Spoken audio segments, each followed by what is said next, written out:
3, 2. Peace and love, everybody. It's Wavvy Jones. I'm sitting here with my uncle, Big Prophet. Big Prophet, what's happening with you, man? What's happening, nephew? Man. Good to be here with you, man. Man, I'm honored. I am beyond honored to be here with you. Me as well. Right now, what many people don't know is my uncle, Big Prophet, is not only an MC, but he also was the spiritual advisor for the one and only DMX. You know, I just have to ask you, what was that like being around DMX? Man, it was different. Definitely different. X has a big personality. Of course, you know, what you see is what you get with him. So what y'all saw is what I got with him. So it was a roller coaster ride, man. But it was a beautiful one.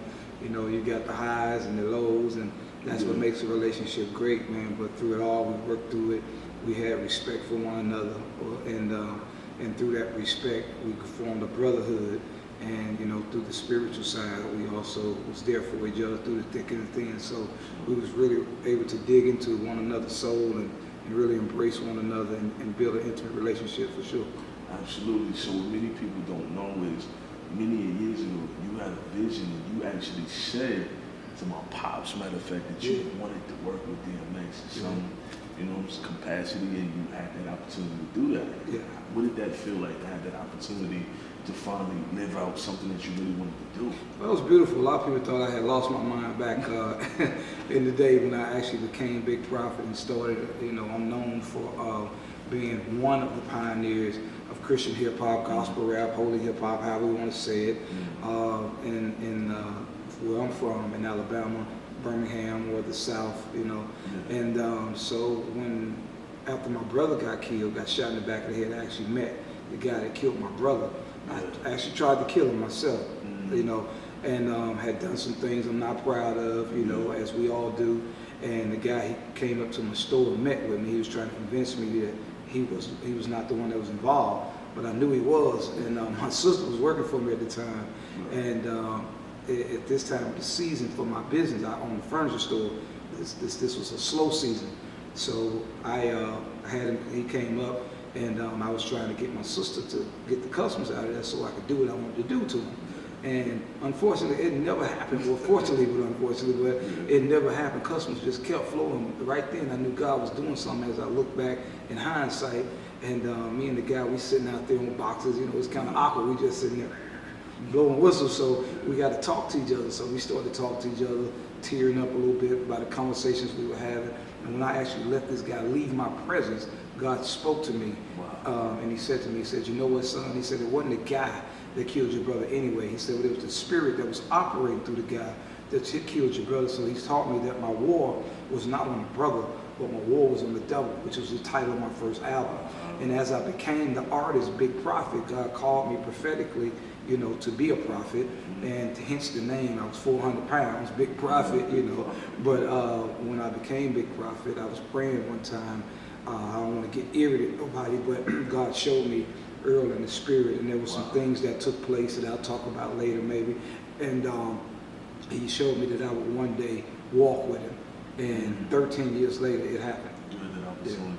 I had that opportunity. Man, what a blessing. Yeah. So just being around X and his family and being around him, what many people don't know is you was around X in his last days. Absolutely. What was that like within his last days of his life and everything he was going through? And I had a couple conversations with you, and you spoke about how he wanted you around, you know? Not knowing what was going to happen, but he wanted you around. What was that like? Well, it brought me up to see him to New York about maybe about a week before all this happened, maybe a little less. And I was leaving to get on my flight. This was a little weird to me. I was leaving to get on my flight, and when I got on the first flight, they was about to shut the door down on the plane. And as they was shutting the door down on the plane, he called me with his fiance, with Desiree. Shouts out to my sister and my nephew Exodus. And they called, and he was like, "Prophet, don't leave. I don't want you to leave. You know, so I had to make chaos on the plane. Like, I got an emergency. You know, you start doing, you know how that goes. You start doing that on the plane, they're gonna kick you off. So they let me off the plane, but my bag took a ride for like 3-4 days. It went to Atlanta and got messed up and all that. So I was getting ready to leave again in 3-4 days. And his fiance called me again. And I said, let me guess, you want me to stay again? I was just making a joke. She was like, yeah, he in the background, like, yeah, brother, I need you to stay. You know what I'm saying? Yeah, trust me, brother, you're here for a reason. You're here for a reason. You're here for a reason. My reason is, I'm just thinking, you know, we just need to spend, and actually he said that, we need to spend some prophet time and do what we do, you know, all that, you know. So I'm like, okay, cool, you know, because I didn't spend every day with him, and we didn't do some of the things that we normally do, so cool. And so, coming to the last days or whatever,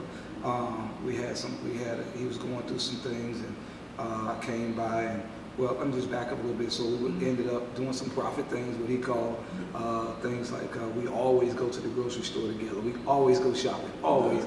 We both love intimate donuts, chocolate intimate donuts. We get them.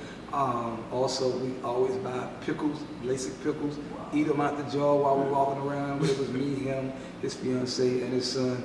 And so we did that, and then we went to the house and, you know, just politicked and talked. And the next day, getting closer to when everything actually happened, he called me over, and this gets a little bubbly for me right here, but called me over and we just had certain conversations, man. And he was just talking about how the conversation really got deep. He was going through something and he called me over, so I got over there. And he was a little overwhelmed, but we got that settled, and he got in good spirits, and we stayed up all night just talking, just from late that night to about 7, 8 o'clock the next morning, just talking about anything and everything. And so some of the things we talked about was, he talked about how he definitely wanted to marry Desiree. Wow. He was ready to get married, he was ready to slow down. And he looked at me, he was like, Prophet, I'm 50. He was like, something's got to change. I was like, oh, things are changing, you know, things are changing. He's like, something's got to change. He was like, in the ministry, you got to be a part of this ministry with me. And he did a double take. He took a breath, like a thought, because X is the type person, he don't waste words. So when he's talking, he kind of like reiterates to himself to make sure that what he's saying is what he wants to do, and what he says he wants to do. He usually does that. It's weird, but that's how he coped with himself and how he reacts to himself. So he did a double take. He was like, yeah, you gotta help me with this ministry. We gotta go forth in this. So that was one of the last conversations that we had. There were some others again, I'll go into a little bit later, but for the sake of being here with you, I'm going this deep. You're my nephew. We talk, so you know we you know more things, you know. So anyway, that is what pretty much occurred. I could think of a couple other things that actually happened too. So the night he called me from my room, that late night, we were sitting in there. Like I said, it's probably about 3 or 4 in the morning at this point. We were watching the news, laughing at some cat doing some stupid stuff on the news. And then we watched that my cousin Vinny or something like that. Yeah, we was watching that together. And then he loved Kool-Aid. So we playing with his fiance, she upstairs, he downstairs, making us something to drink. Watch this, probably she don't want some ice now. Honey, you want ice here? Yeah, I want ice. So we got us some ice, and we laughing about that, and eating chicken off the stove, cold chicken. And that's just how we do, man. And so before he went to the kitchen though, I had bought this big cup of ice from the hotel because I knew I was gonna end up spending the night. So I grabbed my spread off the bed, you know what I'm saying? And so we in there, we just eating, man. And I had that cup of ice on the table, and I just had it sitting on a regular table with no little thing on it, right? What you gonna do with that ice? So I thought he was saying that maybe it's getting water on the table or something, you know. So I picked it up, dropped the water off of it, put it back down. He went in the kitchen, got him a cup of Kool-Aid juice or whatever, came back, Prophet, the ice, what you gonna do with the ice? So it dawned on me, he must want my ice. I said, what you want my ice, man? He's like, yeah, get the ice. First interview I said this on, and I feel like I'm comfortable enough to say it now, but one of the eerie things for me was that he always told me that he wanted me to see this out to the end with him. He would allow me to see it out to the end with him. I never thought it would be this, you know, but in this I feel like a mantle got passed to me, you know, because of what my agreement is with him and what it's always been.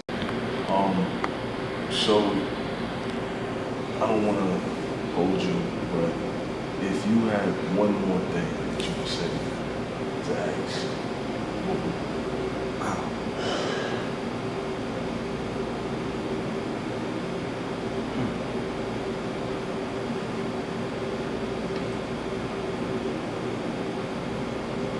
That's a weird question. I always let him know that I was in support of him. I never beat him down. You know, he wore struggles on his sleeve, so everybody knew his struggles. And I think that's one of the reasons he liked my presence around him, I should say, instead of being around me, because he would invite my presence. And he would always tell me when I'm around him, I bring the preacher out of him or the minister out of him, because he always preaching things like that. So if there was anything that I could say to him, it would be what I've always said, and I'd always leave him with obedience is better than sacrifice. So a lot of people hear him say that a lot. That's one of the things that God planted in him. I'm not going to say it was me, because I would prophetically get words from God to give him, and God gave me 3 phases with him. The first phase was peace be still. I guess in that, God was helping him to find his peace, so that he could get his mind where it needed to be and so forth, so that he can move forward in the things of God and and to get to the obedience part. The second part, what was the second part? I'm having a brain freeze now. The second part was obedience is better than sacrifice. And that was understanding that you have to obey, because Earl, if you know Earl, and shouts out to all his day ones, I say that in every interview because I knew Earl for 8 years, but there's people that's known him way longer than me. They probably tell many more sides of the story, but I'm telling my story.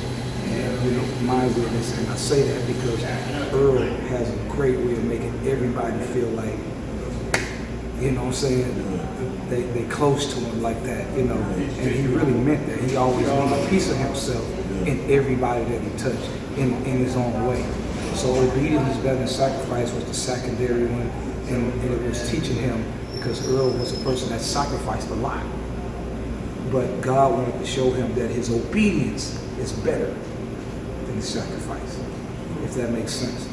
And so the last thing that we was working on was killing the flesh. Yes.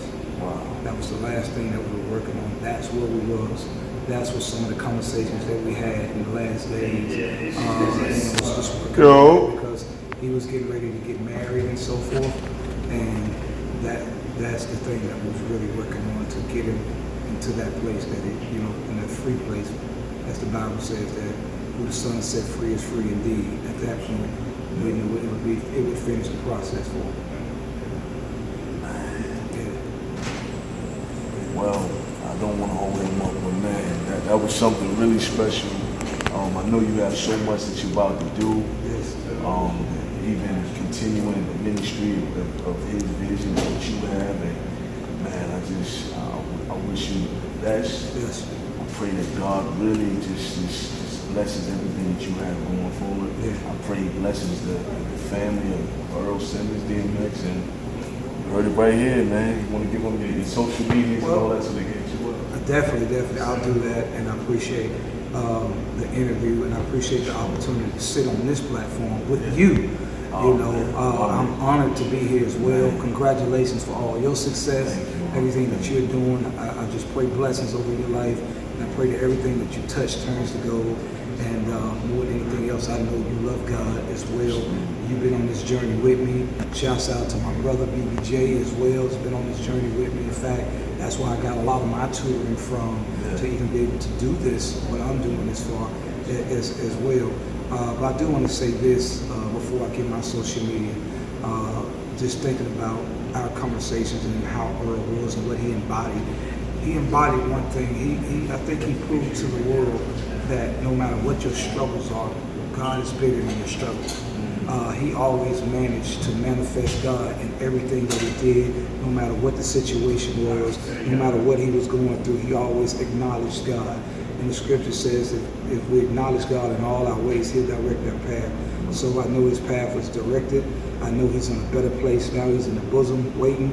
And I pray and know that I'm going to see him in heaven once we get there. Now, for us that are here, I just want you to please continue to pray for his children.